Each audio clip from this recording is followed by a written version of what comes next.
हो गया। और इसके अंदर एक द्रव होता है जो उजला वाला देख रहे हैं, इसको कहेंगे मैट्रिक्स। ठीक है, वो जेली टाइप का होता है। इसी मैट्रिक्स में जो गोल्जी कॉम्प्लेक्स में गोल्जी कॉम्प्लेक्स क्या करता है, उसको धीरे धीरे जमा करता है। चूंकि अंतःप्रद्रवी जालिका में तो बनता है, लेकिन इसमें। हाँ दोस्तों, मैं हूं आनंद सर और आपका स्वागत करता हूं एग्जाम पाठशाला पे। इससे पहले मैं कोशिका के बारे में पढ़ाया था, कोशिका सिद्धांत के बारे में, कोशिका का किसने खोज किया, इसकी क्या क्या भूमिका है उसका। उसके बाद हम आपको बताए थे कि कोशिका झिल्ली क्या होता है, कोशिका भित्ति क्या होता है। साथ ही साथ हम कोशिका द्रव में पाए जाने वाले पदार्थ के बारे में बताया था। और आज हम बताएंगे कोशिकांग के बारे में। कोशिकांग अर्थात कोशिका झिल्ली और केंद्रक के बीच में जो कोशिका द्रव होता है, तो कोशिका द्रव में ये कोशिकांग तैरते रहते हैं और ये कोशिकांग कोशिका को अपना जीवन यापन करने में या अपना कार्यकलाप करने में महत्वपूर्ण भूमिका अदा करता है। उन्हीं के बारे में एक है आपके का अंतःप्रद्रवी जालिका, और अंतःप्रद्रवी जालिका के बारे में आपको बताने जा रहे हैं। और आपको मैं वही चीज लिखूंगा जो बहुत ही जरूरी होता है, जो एग्जाम में पूछने या तो पूछेगा, ऐसा ही चीज मैं आपका लिखने की कोशिश करूँ। बाकी आपको हम डिटेल्स मौखिक हम बताते रहेंगे।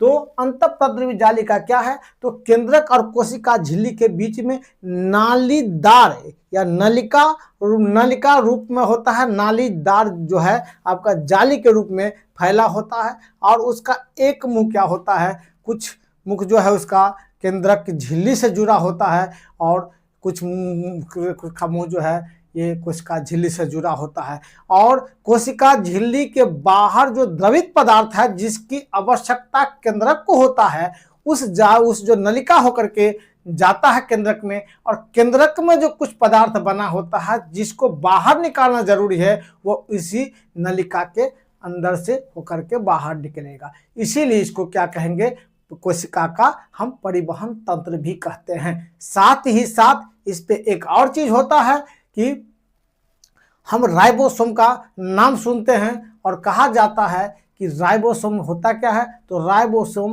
प्रोटीन का फैक्ट्री कहा जाता है राइबोसोम को, और ये प्रोटीन का संश्लेषण करता है एमिनो अम्ल की सहायता से। तो ये राइबोसोम होता कहाँ है, तो ये राइबोसोम इसी के दीवार पे या किनारे पे छोटे छोटे दाने के रूप में, लघु कण के रूप में चिपका रहता है। तो अब मैं बताता हूं ये क्या होता है। एक नलिका होता है चिप्ट, हम आपको यहां से देखते हैं, चिपटी नलिका होता है। ठीक, चिपटी नलिका जो कहां से जुड़ा होता है, तो केंद्रक झिल्ली और कहां से जुड़ा होता है, तो कोशिका झिल्ली से जुड़ा होता है। ये किसका बना होता है, तो जिस प्रकार हम पढ़े थे कि कोशिका झिल्ली बना होता है प्रोटीन और फास्फोलिपिड से, इसी प्रकार ये संरचना में किसका बना होता है, इस बना होता है प्रोटीन और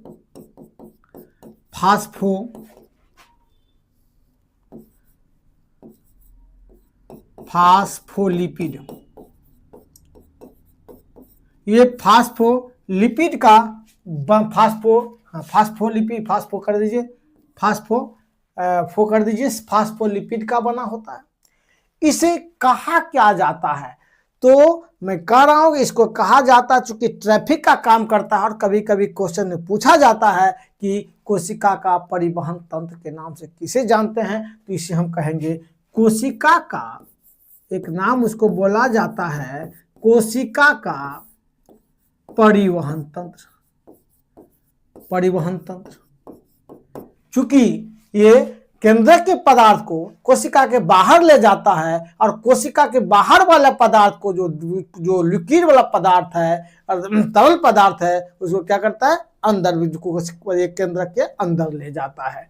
ठीक है, तो इसको कहेंगे कोशिका का परिवहन तंत्र। क्या कहेंगे, कोशिका का परिवहन तंत्र बोलेंगे।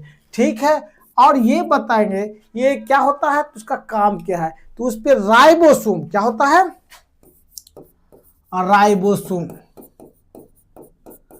राइबोसोम जो लघुकण होता है वो पाया जाता है किसके, इसके दीवार पे। किसके दीवार पे, तो अंतःप्रद्रवित जालिका के दीवार पे या उसके किनारे पे चिपका होता है।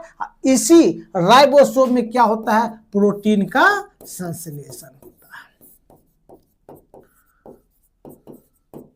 तो हम ये कह सकते हैं कि अप्रत्यक्ष रूप से ये भी कह सकते हैं कि अंतःप्रद्रवित जालिका भी जो है प्रोटीन के निर्माण में या संश्लेषण में मदद करता है। बहुत अच्छा।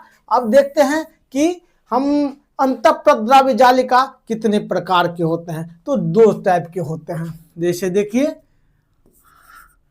अंतःप्रद्रव्य जालिका कितने टाइप का होता है, तो दो टाइप का होता है। एक होता है चिकना,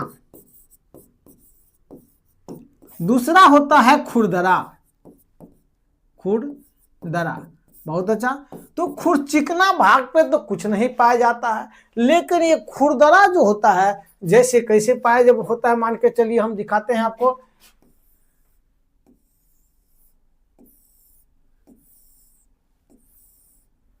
सॉरी ऐसे नहीं भैया,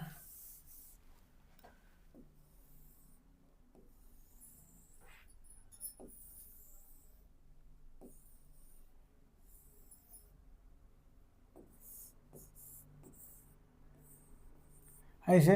तो कुछ खुरदरा टाइप का होता है, जो खुरदरा टाइप का होता है। यही खुरदरा टाइप का जो होता है उस पे क्या होता है, राइबोसोम होता है। इस पे राइबोसोम होता है। तो दो तीन चीज बातें हो गई कि सबसे पहले बना किसका होता है, तो प्रोटीन और फास्फोलिपिड का बना होता है। इसको क्या कहते हैं, तो कोशिका का परिवहन तंत्र बोलते हैं। इस पे क्या लगा होता है, तो क्या होता है, ये राइबोसोम होता है। राइबोसोम का काम क्या होता है, तो प्रोटीन का संश्लेषण होता है। इसी प्रकार इसको ये भी कहा जाता है कि प्रोटीन का संश्लेषण का स्थान या स्थल कौन हुआ, तो अंतःप्रद्रवित जालिका हुआ। दो प्रकार का होता है, चिकना और खुरदरा, जिसमें खुरदरा भाग में क्या होता है, राइबोसोम होता है। बहुत अच्छा। अब ये कई काम करता है। एक तो प्रोटीन के निर्माण में भाग लेता है, फिर इसके बाद ग्लाइकोजन के निर्माण में भाग लेता है। इस प्रकार कई चीजें का भाग लेता है, लेकिन आपको कंप्लीटली एग्जाम के लिए इतना काफी है। तो अभी मैं आपको पढ़ाया था क्या कि अंतःप्रद्रवित जालिका, इसके बारे में बताया था आपको। अब मैं आपको बताने जा रहा हूँ ये गोल्जी का उपकरण के बारे में। इसका खोज किया किसने, इसका खोज किया इसका खोज किया कैमिलो। रुक जाइए दोस्तों, कैमिलो गोल्जी। कैमिलो गोल्जी ये क्या होता है, ये एक पतली झिल्ली का समानांतर कई परतें होती है। ये क्या होता है, एक पतली झिल्ली या पट्टी का कई समांतर पट्टियां होती है। समांतर पट्टी का कई पतली झिल्लियों का कई समांतर पट्टियां होती है, ये। ठीक है, इसको हम क्या बोलेंगे, गोल्जी का उपकरण कहते हैं। कई पट्टियां होती है जो एक पर एक चिपटा बढ़ के पड़ा रहता है। अब देखिए हम आगे देखते हैं कि इसका काम क्या है। तो चूंकि ये जो अभी पढ़ाए थे आपको अंतःप्रद्रवित जालिका, उसमें प्रोटीन का निर्माण होता है और कई चीजों का निर्माण होता है। उससे जो प्रोटीन का निर्माण होता है वो क्या करता है, वो जाता है मतलब गोल्जी कॉम्प्लेक्स में। गोल्जी कॉम्प्लेक्स क्या करता है, उसको धीरे धीरे जमा करता है। चूंकि अंतःप्रद्रवित जालिका में तो बनता है, लेकिन इसमें जा करके गोल्जी का उपकरण जाकर के धीरे धीरे जमा होता है और पैकेटिंग किया जाता है। इसको क्या बोलते हैं, पैकेटिंग करना। यानी कि पैकेजिंग का कार्य क्या है, पैकेजिंग, पैकेजिंग करना। क्या काम है, पैकेजिंग करना। और जब पैकेजिंग हो जाता है उसके बाद वो कोशिका झिल्ली से बाहर निकाल देता है। और इसका एक और नाम बोला जाता है, इसका नाम है ट्रैफिक पुलिस, माने कोशिका का ट्रैफिक पुलिस। कोशिका का ट्रैफिक पुलिस, ये बहुत अच्छा से याद कर लीजिएगा,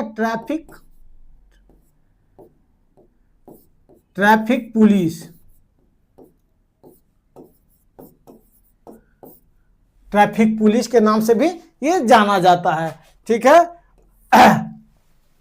अब आगे इसके ज्यादा करना नहीं कि इसका काम क्या है, पैकेजिंग करना है। ट्रैफिक पुलिस के नाम से जाना जाता है और कई झिल्लियों का समांतर पट्टी होता है। बस आपको इससे ज्यादा जाने की आवश्यकता नहीं है, हम आपको कोशिका में दिखा देते हैं कि कहां पे होता है।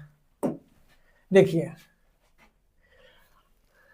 आपको देखिए इसमें, आपको एक देखिए, ये जो है गोल्जी काय, देखिए गोल्जी काय कॉम्प्लेक्स या गोल्जी एपरेटस भी बोलते हैं या कॉम्प्लेक्स भी बोलते हैं। इसमें क्या, ये पैकेजिंग किया जाता है, कहां से जुड़ा हुआ है। और ये जो भाग देख रहे हैं, ये पट्टी की तरह, ये जो देख रहे हैं, ये जाल की तरह है, ये जाल की तरह, मतलब अंतःप्रद्रवी जालिका, ये देख रहे धीरे धीरे धीरे जो बना चारों पर। और ये क्या है, केंद्रक से जुड़ा होता है और साथ ही साथ इसका एक कोना जो है कहीं ना कहीं जुड़ा होगा आपका कोशिका झिल्ली से। और ये कॉम्प्लेक्स क्या करता है, ये गोल्जी काय कॉम्प्लेक्स या एपरेटस जो है, इसको ये जो इसे जाता है प्रोटीन का पैकेजिंग करता है।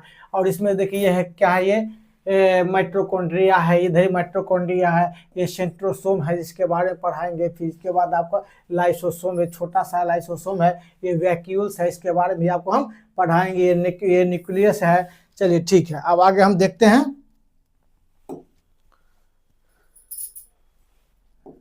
तो आपको देखें, इससे पहले हम क्या पढ़ा रहे थे, अभी लाइसोसोम के बारे में पढ़ाएंगे। आपको अंतःप्रद्रवी जालिका के बारे में पढ़ा दिए हैं, इसके बाद आपको गोल्जी काय के बारे में पढ़ा दिए। और एक बात और कि गोल्जी काय और ये अंतःप्रद्रवी जालिका दोनों ही यूकेरियोटिक कोशिका में पाया जाता है। ये अब हम लाइसोसोम के बारे में पढ़ाएंगे। ये लाइसोसोम भी जो है यूकेरियोटिक कोशिका में ही पाया जाता है। किस कोशिका में पाया जाता है, यूकेरियोटिक कोशिका में पाया जाता है। बहुत अच्छी बात है। अब हम देखेंगे ये जो है कोशिका का बहुत महत्वपूर्ण अंग है। और इसके बाद इस क्वेश्चन से या इस टॉपिक से क्वेश्चन एग्जाम में बहुत हद तक रहता है। 2-3 क्वेश्चन हो सकती है, लेकिन अब मैं दिखाता हूँ क्या है इसमें। तो यह है कि सबसे पहले ये यूकेरियोटिक कोशिका पाया जाता है। इसका खोज किसने किया, खोज किसने किया, डी डुबे साहब ने इसका खोज किया। और कब किया, तो 1955 में, 1955 ईस्वी में इसका खोज किया। और इसी खोज के लिए डी डुबे साहब को जो है नोबेल पुरस्कार से सम्मानित किया गया 1974 ईस्वी में किया गया है। 1974 ईस्वी में उसको किया गया है, मतलब ये पुरस्कार दिया का नोबेल पुरस्कार। नोबेल कब दिया गया है, तो 1974 ईस्वी में। ठीक है, साथ ही बना किसका है, तो ये लाइपोप्रोटीन से बना होता है। एक स्तरीय क्या होता है, एक स्तरीय झिल्ली होता है और जो लाइपोप्रोटीन का बना होता है, तो उसको निर्माण किससे कहेंगे, तो लाइपोप्रोटीन। ये लाइपोप्रोटीन का बना होता है। साथ ही साथ एक स्तरीय झिल्ली होता है ना, सिंगल झिल्ली वाला, एक स्तरीय झिल्ली, एक स्तरीय झिल्ली वाला होता है। ठीक है, अब सवाल यह है कि इसमें होता क्या है, इंपोर्टेंट को क्या है, तो इसमें पाचक एंजाइम होता है, यानी कि जल अपघटनीय जो है एंजाइम होता है। और ये किसी भी चीज को पचा डालता है। अब जैसे कार्बोहाइड्रेट को पचाता है, प्रोटीन को पचा देता है, बहुत सारे जितने भोज्य पदार्थ है सबको पचाने की क्षमता रखता है। साथ ही साथ बाहर से आए हुए जीवाणु को भी ये पचा देता है और मार देता है। और जब इसको ये पता चलता है कि कभी कभी केंद्रक उसको बोलता है या उसको संदेश आता है कि ये कोशिका जो है रोगग्रस्त हो चुका है, अब ये अच्छा से काम नहीं कर पा रहा, तो क्या करेगा वो कोशिका, क्या करेगा वो अपना इस लाइसोसोम क्या करेगा, अपना को जो झिल्लियां तोड़ देगा और फूट जाएगा, जिसके कारण कोशिका में जितने भी कोशिकांग होते हैं सब क्या हो जाते हैं, पच जाते हैं। इसलिए इसको पाचक एंजाइम ही बोलते हैं। इसको क्या इसके अंदर में पाचक एंजाइम, पाचक एंजाइम, पाचक एंजाइम पाया जाता है। और ये पाचक एंजाइम जब वो टूट जाता है तो ये पूरा फैलने के बाद क्या होता है, सबको पचा देता है, कोशिका को मार देता है। अब इसका उसको क्या करते हैं, इसका नाम है, क्वेश्चन पूछा जाता है परीक्षा में कि कोशिका को क्या कहा जाता है या आत्महत्या के शैथैली किसे कहा जाता है, तो हम कोशिका को कहते हैं। तो कोशिका को क्या कहते हैं, आत्महत्या, आत्महत्या की थैली किसे कहा जाता है, तो लाइसोसोम, लाइसोसोम को, लाइसोसोम को, लाइसोसोम गलती आ गया, लाइसोसोम, लाइसोसोम को क्या कहते हैं, आत्महत्या की थैली का अर्थ कहते हैं। बहुत अच्छा दोस्तों, अब आगे हम, ये लाइसोसोम आपका हो गया, अब आगे आपको हम पढ़ा रहे हैं माइटोकॉन्ड्रिया।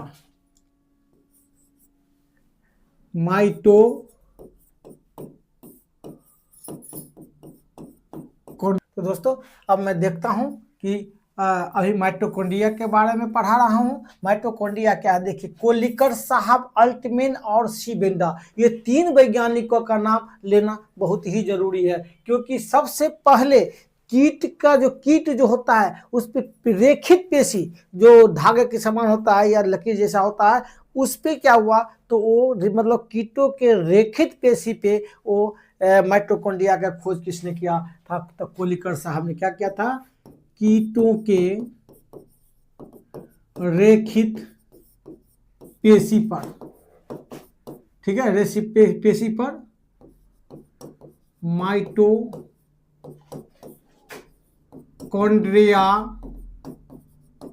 को देखा, ठीक है, राइट। अब ये क्या है, अल्टमैन साहब ने क्या किया, तो अल्टमैन साहब ने कोशिका के अंदर माइटोकॉन्ड्रिया का उल्लेख किया। उसको रिसर्च करने के बाद देखा कि उसके अंदर जो है माइटोकॉन्ड्रिया, यानी कोशिका के अंदर क्या किया, कोशिका के अंदर, ठीक है, कोशिका के अंदर माइटोकॉन्ड्रिया को देखा, माइटोकॉन्ड्रिया को देखा, ठीक।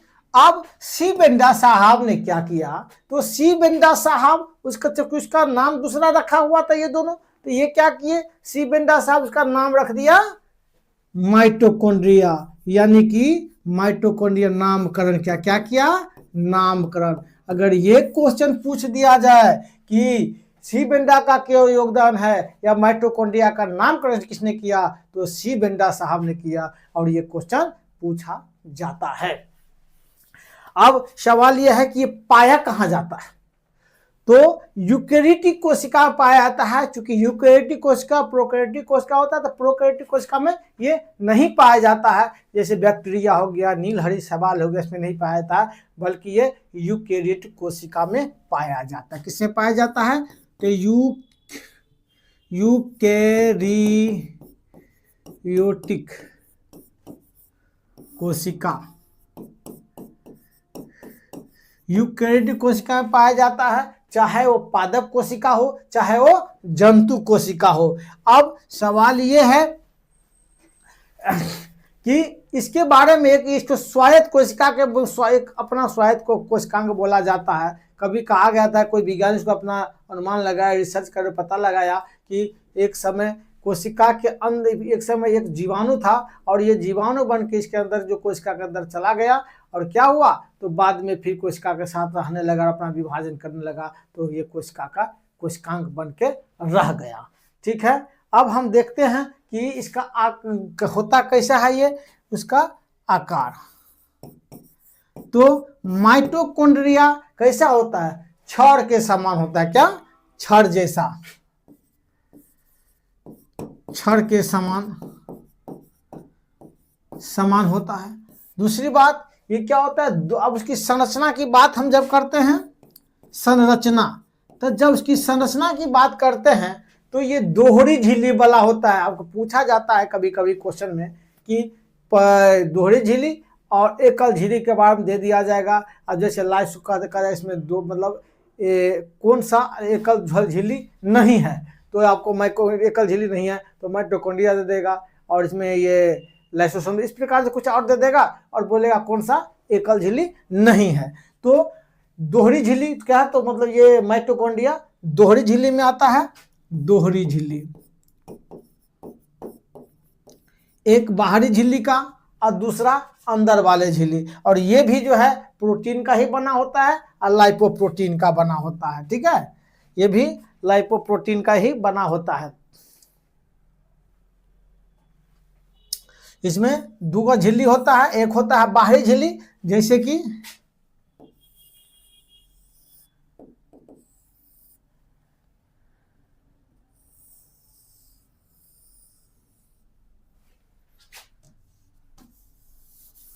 तो जाइए पहले तो एक बाहरी झिल्ली और दूसरा होता है अंदर वाली आंतरिक झिल्ली, आंतरिक झिल्ली। मैं आपको बताता हूं, अंदर वाले झिल्ली का जो संरचना होती है उंगली के समान उभरा होता है। अंदर वाली झिल्ली क्या होता है,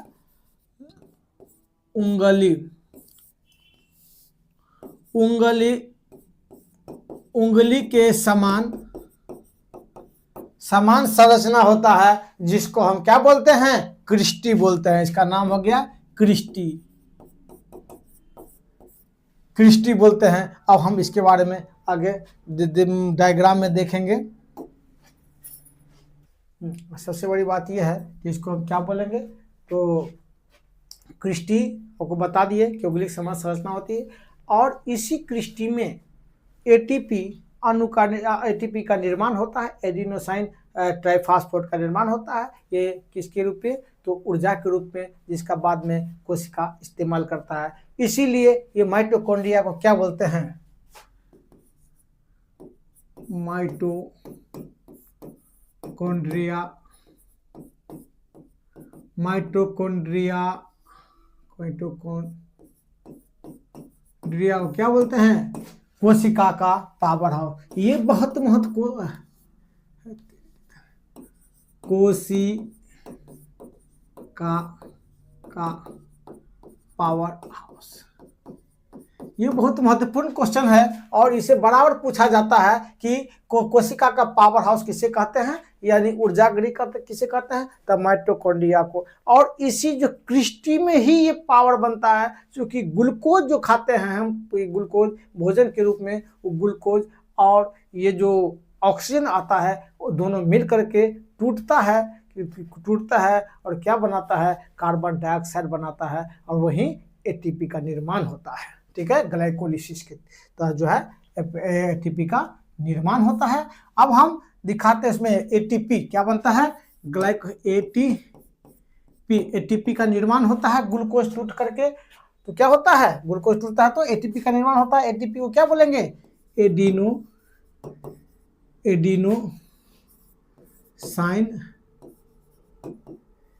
एडिनोसाइन ट्राइफॉस्फेट,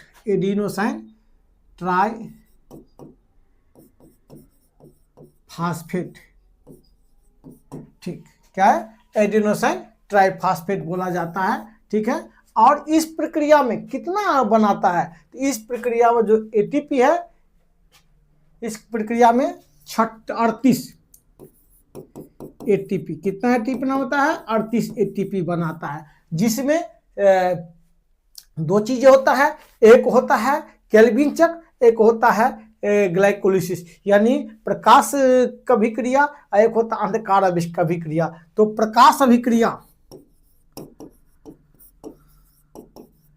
अभिक्रिया में क्या बनता है, यानी कि या माने कि ग्लाइकोलिसिस, इसको ग्लाइकोलिसिस बोलेंगे। इसमें 36 एटीपी बनेगा और साथ ही केल्विन चक्र,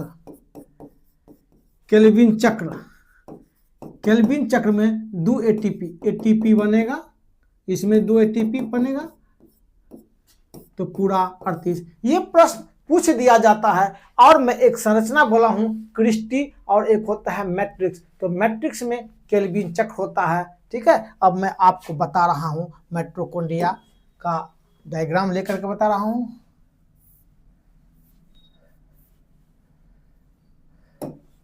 चलिए, ये है माइटोकॉन्ड्रिया। देखिए ये क्या हो गया, ये झिल्ली देख लीजिए,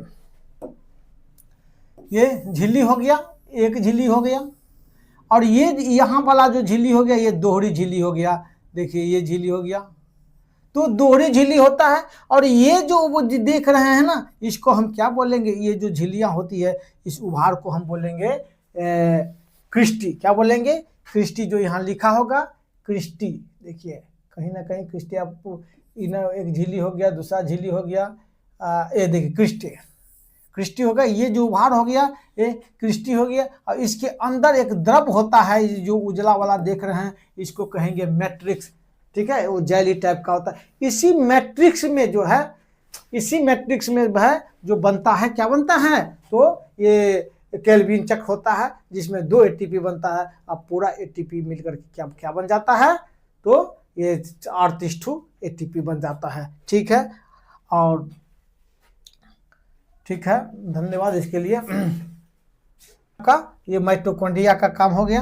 अब इसमें एक चीज और हम देख रहे हैं कि ये इसमें राइबोसोम भी थोड़ा सा पाया जाता है। इसमें राइबोसोम, क्या, अब राइबोसोम तो माइटोकॉन्ड्रिया के अंदर क्या है, थोड़ा सा राइबोसोम भी पाया जाता है, थोड़ा सा डीएनए भी पाया जाता है, आरएनए भी पाया जाता है। तो जब ही आरएनए पाया जाएगा तभी राइबोसोम पाया जाएगा, क्योंकि आरएनए की सहायता से ही राइबोसोम का निर्माण होता है। अब इसमें कौन सा राइबोसोम पाया जाता है, तो जो आरएनए पाया जाता है, आरएनए 2 प्रकार का होता है। एक होता है आरएनए, इसमें राइबोसोम 2 प्रकार का होता है। राइबोसोम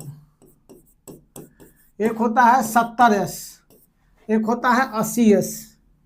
तो 70S वाला जो है राइबोसोम किसमें पाया जाता है, माइटोकॉन्ड्रिया में पाया जाता है। और 80S वाला जो पाया जाता है, कहाँ पाया जाता है, कोशिका द्रव के अंदर पाया जाता है। क्वेश्चन पूछा जाता है कभी कभी कि जो माइटोकॉन्ड्रिया के अंदर कौन सा राइबोसोम पाया जाता है, तो माइटोकॉन्ड्रिया के अंदर 70S वाला राइबोसोम पाया जाता है। और कोशिका द्रव के अंदर कौन सा राइबोसोम पाया जाता है, तो 80S का राइबोसोम पाया जाता है, ठीक है।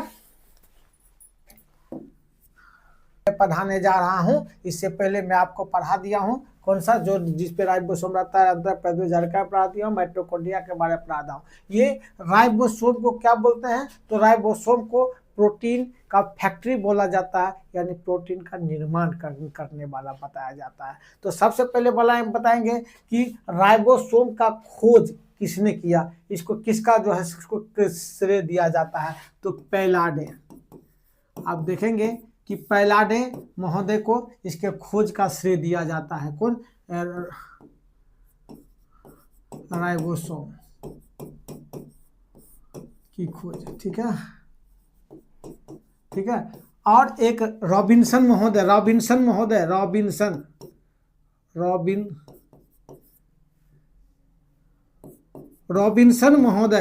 का भी इसमें योगदान है। लेकिन राइबोसोम की खोज का क्या है, ये पैलाडे महोदय को इसका श्रेय दिया जाता है। और ये पाया कहाँ जाता है, तो सबसे पहले यूकेरियोटिक कोशिका में, सभी यूकेरियोटिक कोशिकाएं पाया जाएगा। इसके साथ ये जीवाणु में भी पाया जाता है, क्योंकि बहुत कम मात्रा में पाया जाता है, लेकिन जीवाणु पाया जाता है। लवक में भी पाया जाता है और केंद्रक में भी पाया जाता है, ठीक है। किसमें, तो जीवाणु में नीलहरित शैवाल,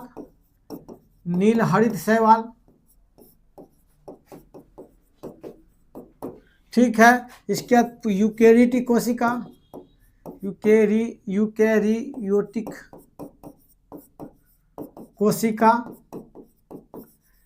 माइटोकॉन्ड्रिया में भी पाया जाता है, माइटोकॉन्ड्रिया में पाया जाता है, साथ ही लवक में भी पाया जाता है, और एक जगह और है जो केंद्रक। इतने जगह इसकी उपस्थिति होती है। अब हम देखेंगे कि इतने जगह इसकी उपस्थिति तो होती है, लेकिन ये होता क्या, बहुत ही छोटा और गोलाकार घना होता है, बहुत ही गोलाकार घना और छोटा होता है, जो किस पे लगा रहता है, तो अंतःप्रद्रवी जालिका पे लगा होता है। किस पे, अंतःप्रद्रवी जालिका पे वो चिपका होता है। ठीक है, अब क्या है, सबसे पहले अब एक बात करते हैं कि ये कितने प्रकार के होते हैं। तो ये राइबोसोम क्या होता है, एक 70S का होता है और दूसरा 80S का होता है। तो 70S का जो राइबोसोम होता है ये छोटा होता है और कम, तो इसमें किसे पाया जाता है, जो कोशिकाएं बहुत डेवलप्ड है प्रोकैरियोटिक कोशिकाओं में, जैसे कि जीवाणु हो गया, नील हरित शैवाल हो गया, और इसके बाद आपका केंद्रक या माइटोकॉन्ड्रिया हो गया, या केंद्रक हो गया, लवक हो गया। इस सारे में क्या होता है, 70S का जो है राइबोसोम पाया जाता है, जबकि यूकेरियोटिक कोशिका के कोशिका द्रव्य में, यानी कोशिका द्रव्य के अंतर्गत जो ये राइबोसोम होता है, ये क्या होता है, 80S का राइबोसोम होता है। राइट, तो क्या होता है, थोड़ा सा ज्यादा विषय होता है इसका, तो 80S का राइबोसोम उसमें पाया जाता है। इसको क्या बोलते हैं, तो इसको बोलते हैं प्रोटीन की फैक्ट्री। क्या बोलते हैं, प्रोटीन की फैक्ट्री। इसमें क्या करता है, यहां क्या होता है प्रोटीन के फैक्ट्री में, तो प्रोटीन का संश्लेषण, प्रोटीन का संश्लेषण। ये बहुत महत्वपूर्ण क्वेश्चन है दोस्तों, ये क्वेश्चन और ये क्वेश्चन इतना हाईलाइटेड क्वेश्चन है कि लगभग तो सब लड़का जानबे करता है, जितना परीक्षा की तैयारी करने वाला लड़का है वो सारे लड़का जानता है कि ये प्रोटीन की फैक्ट्री किसे कहा जाता है, प्रोटीन का संश्लेषण कहाँ होता है, तो इसी राइबोसोम पेज का होता है। ठीक है, अब हम और देखते हैं, तो आपका 70S वाला हो गया, आपका 80S वाला हो गया। ठीक है, चलिए, तो राइबोसोम के बारे में मेरे ख्याल से इतना ही आपको पूछा जाएगा। इसका कोई एक बात और है, इसका कोई झिल्ली नहीं होता, बिना झिल्ली का होता है। ठीक है, अब थोड़ा सा आगे हम देखते हैं, अब एक और चीज पढ़ा देते हैं आपको, हम जो काम का चीजें पढ़ा दिए, अब हम पढ़ाएं सेंट्रोसोम। अब मैं आपको सेंट्रोसोम के बारे में पढ़ाने जा रहा हूं। तो ये सेंट्रोसोम क्या होता है, सेंट्रोसोम जिसको हम तारका भी बोलते हैं, ये आपको हम बता दें, सेंट्रोसोम कोशिका विभाजन जब होता है ना, तो कोशिका विभाजन के समय इस सेंट्रोसोम की बहुत आवश्यकता होती है, और इसके बिना कोशिका विभाजन संभव ही नहीं है। क्योंकि जब कोशिका विभाजन होता है तो कोशिका के दोनों छोर को ध्रुवीकरण करता है और दो ध्रुव का निर्माण करता है, और उसके बाद वो क्या होता है, स्पेंडल फाइबर निकलता है उससे, और उस पे स्पेंडल फाइबर के जो ये क्रोमोसोम जो है उसको बांटता है, अपने ओर खींचता है। तो क्या है ये सेंट्रोसोम। तो कब आवश्यकता होती है, तो कोशिका विभाजन,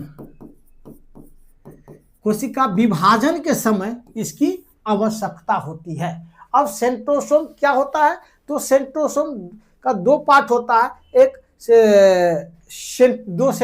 तो प्रत्येक सेंट्रोसोम, तो सेंट्रोसोम में कितना होता है, दो सेंट्रियोल होता है, सेंट्रियोल, दो सेंट्रियोल होता है, और ये दोनों सेंट्रियोल क्या होता है, ये ट्यूब का बना होता है। क्या बनाता है, ट्यूब का बनाता है, और दोनों एक दूसरे पे 90 डिग्री पर जो है खड़ा हो रहता है। जैसे मान के चलिए ऐसे, ठीक है, अब ऐसे ऐसे ऐसे मान के चलिए, ऐसे माइक्रो ट्यूब होता है, ऐसे करके जो है। ठीक है, तो अब सेंट्रियोल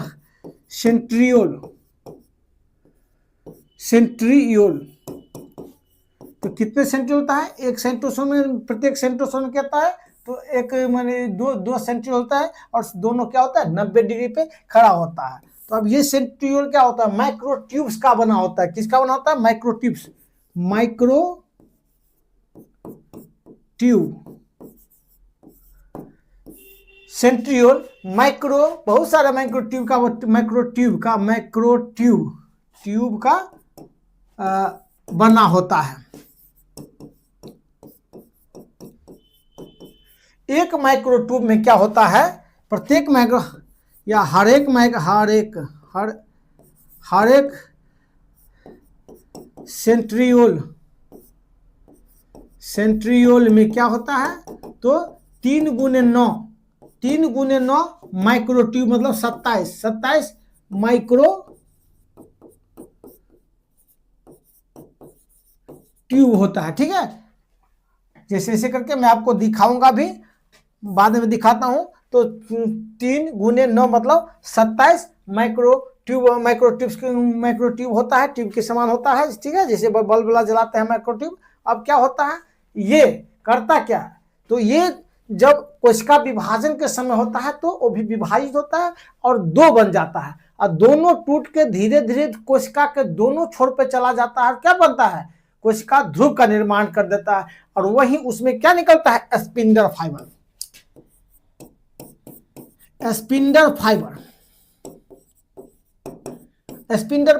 का निर्माण करता है। और स्पिंडल फाइबर का जब निर्माण करता है तो क्या होता है तार की तरह फाइबर की तरह दोनों से निकल जाता है और एक ध्रुव का निर्माण करता है। जैसे देखिए अगर ये मान लीजिए कोशिका है, ठीक है, कोशिका विभाजन हो रहा है तो एक सेंट्रियोल वहां चला गया और दूसरा सेंट्रियोल यहाँ चला गया। अब इसमें मान के चलिए अब